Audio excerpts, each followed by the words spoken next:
નમસ્કાર વિદ્યાર્થી મિત્રો, સ્વાગત છે તમારું આજના એક નવા વિડીયોમાં। પોસ્ટ ગ્રેજ્યુએશનની અંદર જે છે રાઉન્ડ 4નું રિઝલ્ટ જે છે ઓલરેડી આવી ચૂક્યું છે। મેરિટ કટ ઓફ તમે હવે કઈ રીતે જોઈ શકો છો એના વિશે આજના આ વિડીયોની અંદર આપણે સંપૂર્ણ ચર્ચા કરવાના છીએ। તો રાઉન્ડ 4 જે છે એની અંદર તમારે એડમિશન કન્ફર્મ કઈ રીતે કરાવવું અને એ કોલેજમાં નથી જવું તો તમારે શું પ્રોસેસ કરવાની રહેશે, તમે બીજા તબક્કાની અંદર કઈ રીતે જે છે એ એડમિશન લઈ શકો છો અને સાથે સાથે વિદ્યાર્થી મિત્રોની કોઈ ક્વેશ્ચન હોય કે એમને એ કોલેજની અંદર જવું કે નહીં, એ કેવી રીતે નિર્ણય લેવો તો એના વિશે પણ વાત કરવાના છીએ કે એમને શું સેકન્ડ રાઉન્ડની અંદર આથી સારી કોલેજ દ્વારા ઓફર આપવામાં આવશે કે નહીં, એની રાહ જોવી કે નહીં, એની પણ ચર્ચા કરીશું। જો ચેનલ પર નવા હોય તો ચેનલને સબસ્ક્રાઇબ કરી ટેલિગ્રામ ચેનલની લિંક ડિસ્ક્રિપ્શન અને કોમેન્ટ પિન કરેલ છે, ત્યાંથી જરૂરથી જોઈન કરી લેજો જેથી આવી તમામ માહિતી જે છે એ સૌથી પહેલાં અને સચોટ રીતે તમને જે છે એ મળી રહે। તો હવે શરૂ કરીએ આજનો આ વિડીયો। સૌથી પહેલાં તમારે જે છે જીકાસ પર આવી તમારી પ્રોફાઇલ લોગિન કરી લેવાની રહે છે। જેવું લોગિન કરશો એવું તમને આ પ્રકારનું ઇન્ટરફેસ જે છે એપ્લિકેશન પ્રોગ્રેસની અંદર જોવા મળશે। આની તમે જોઈ શકો છો કે આ 6 બોક્સની ગ્રીન ટીક હશે તો જ તમને એડમિશન મળવાપાત્ર રહે છે અને લાસ્ટમાં તમે ઓફરની અંદર પણ ગ્રીન ટીક જોવા મળી રહ્યું છે, મીન્સ તમને જે છે કોલેજ દ્વારા ઓફર કરી દેવામાં આવ્યો છે। હવે તમારે આગળ શું પ્રોસેસ કરવાની રહે છે, જેવી તમે એડમિશન કન્ફર્મ કરાવશો એટલે અહીંયા પણ જે છે ગ્રીન ટીક જોવા મળી જશે। તો આપણે અહીંયા નીચે જોઈ શકો છો કે એપ્લિકેશન ઓફર ઇન્ફોર્મેશન જે છે એમને આપી દીધી છે।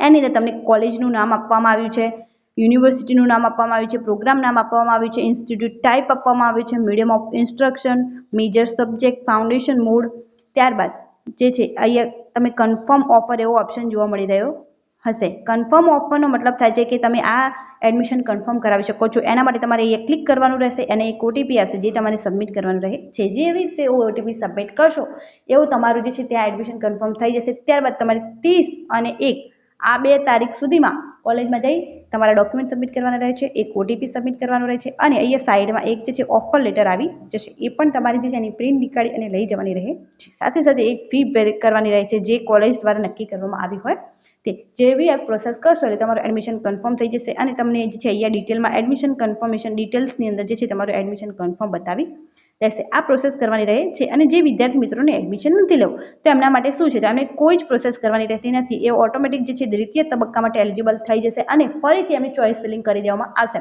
અને જે ફર્સ્ટ રાઉન્ડથી જે બધા ઓફર આપવામાં આવ્યા હતા એ ફરીથી એમને આપી દેવામાં આવશે અને જે દ્વિતીય તબક્કો છે એ ચાલુ થવાનો છે 2 જુલાઈથી। તો આની અંદર જે 5 થી 8 રાઉન્ડ છે તો એ 5 થી 8 રાઉન્ડમાં તમે એડમિશન જે છે મળી શકે છે। ત્યારબાદ હવે વિદ્યાર્થી મિત્રોને એક ક્વેશ્ચન છે કે એમને આ કોલેજ દ્વારા એડમિશન આપવામાં આવ્યું છે, આની અંદર આ સેકન્ડ ચોઇસ છે પરંતુ એમને ફર્સ્ટ ચોઇસની અંદર જવું છે તો એમને શું પ્રોસેસ કરવાની રહે છે, તો એમને સૌથી પહેલાં અહીંયા વ્યૂ મેરિટ કટ ઓફનો ઓપ્શન જોવા મળી રહ્યો હશે। તો આની અંદર વ્યૂ મેરિટ કટ ઓફ ઉપર ટિક કરશો એટલે તમને તમારા પર્સન્ટેજ અને કોલેજીસ દ્વારા જે કટ ઓફ રાખવામાં આવ્યું છે એ જોવા મળી જશે। જો કોલેજનું કટ ઓફ તમારાથી નજીક હોય તો તમે ચોક્કસ જે છે નેક્સ્ટ રાઉન્ડ માટે રાહ જોઈ શકો છો, પરંતુ જો એ કોલેજનું કટ ઓફ 20-30% ઉપર હોય તો તમારે ચોક્કસપણે રાહ ના જોવી જોઈએ, કેમ કે આટલું બધું કટ ઓફ નીચે આવશે નહીં અને સારી કોલેજ હશે તો એની સીટ્સ પણ જે છે ઓલમોસ્ટ બધી ભરાઈ જવા આવી હશે। તો તમારે એ પણ ચેક કરવાનું રહે છે કે આ કોલેજની અંદર કેટલી સીટ્સ અવેલેબલ છે। બીજા રાઉન્ડની અંદર ત્યાં 5 સીટ્સ અવેલેબલ હોય અને તેમ એવું વિચારી રહ્યા છે કે નેક્સ્ટ રાઉન્ડમાં મને આ કોલેજ દ્વારા ઓફર કરવામાં આવશે તો એની સંભાવના બહુ ઓછી છે। તો ચોક્કસપણે આ બધી જ વસ્તુઓ ધ્યાન રાખી અને તમારે જે છે એડમિશન કન્ફર્મ કરવાનું રહે છે। તો ચોથા રાઉન્ડનું મેરિટ લિસ્ટ આવી ચૂક્યું છે, જે તમારું ચેક કરી અને એડમિશન કન્ફર્મ કરાવવાનું તો કન્ફર્મ કરાવી અને નહીં કરાવવાનું હોય તો દ્વિતીય રાઉન્ડ માટે જે છે એ તમે એલિજિબલ થઈ જશો। દ્વિતીય રાઉન્ડની અંદર 5 થી 8 રાઉન્ડ અવેલેબલ છે તો એના રિગાર્ડિંગ પણ જ્યારે પણ અપડેટ આવશે તો એની સૌથી પહેલાં અપડેટ તમને પ્રોવાઈડ કરી દેવામાં આવશે। તો એના માટે ચેનલને જરૂરથી સબસ્ક્રાઇબ કરીને રાખજો। Thank you so much for watching.